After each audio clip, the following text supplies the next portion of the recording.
Hi, welcome back to Sow, Grow and Cook. In our next installment of the Small Space Collaboration video, this month we're talking about microclimates.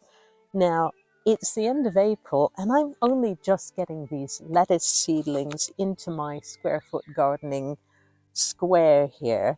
We've had a lot of frosts of late and it's just been really cool and wet. We've had a really slow to start spring this year.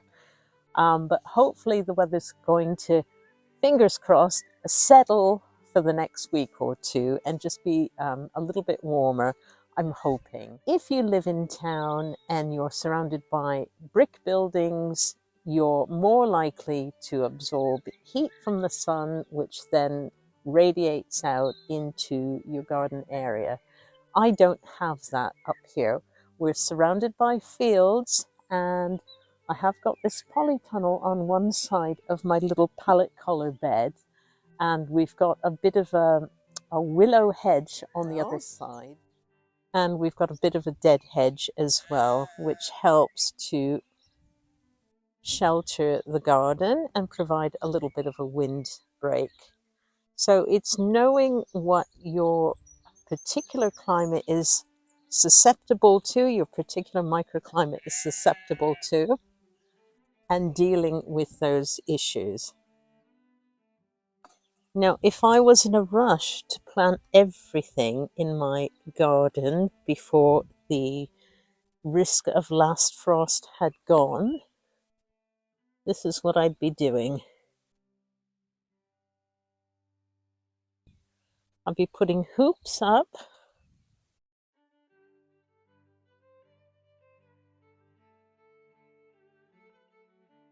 and I'd be putting a bit of plastic sheeting or garden fleece over it to make a sort of mini hoop cloche to protect against wind, too much rain and frost. But I'm not in a huge rush. I'm planting things as and when I think they'll survive. So I've done the onions, which you can see are starting to come up. I've done some of the beetroot, which are also coming up.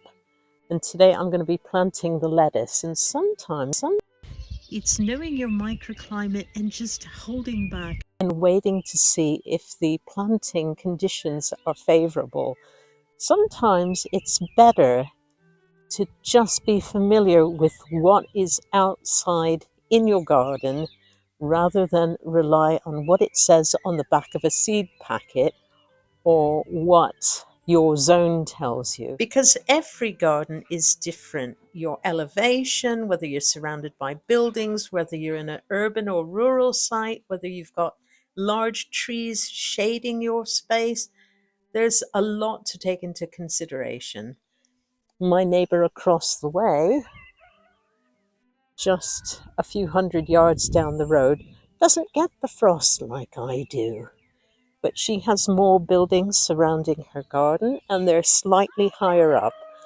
So on the other hand, we get a lot more sun here and they get a little bit more shade. So certain sun-loving plants tend to do a bit better here. So really the message is learn what your garden is like in terms of its microclimate. Take temperatures, sit out there, observe, watch the wind blow, watch where the sun falls, see where the frost comes to, or whether you tend to avoid it altogether. It's all about being observant and learning about your specific space. This is pretty late for me, but the weather's just been so cool and wet. It's been a very, very slow to get going spring.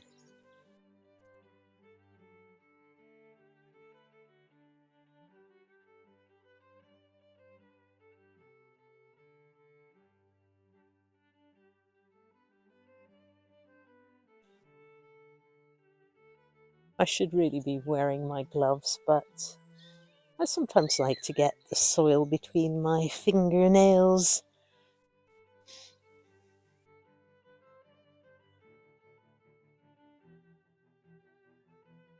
These are little gem lettuces, and they're fairly compact.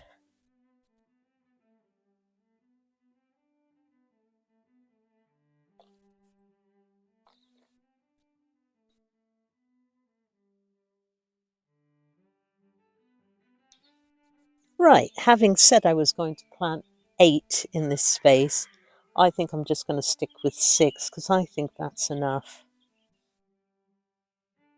So as you can see, it is slow to get going. We're at the end of April and I've only just planted onions, beetroot and lettuce. It's still a little bit early for other things, but that's because I know from experience if I plant too early, things could get knocked back by frost.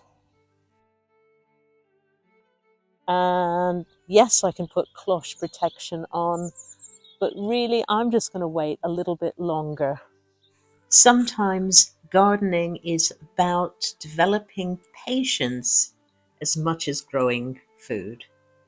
And once again, thanks for watching So Grow and Cook, and don't forget to watch the other videos in the collaboration. I'll put a link in the description box below. See you next time. Bye for now.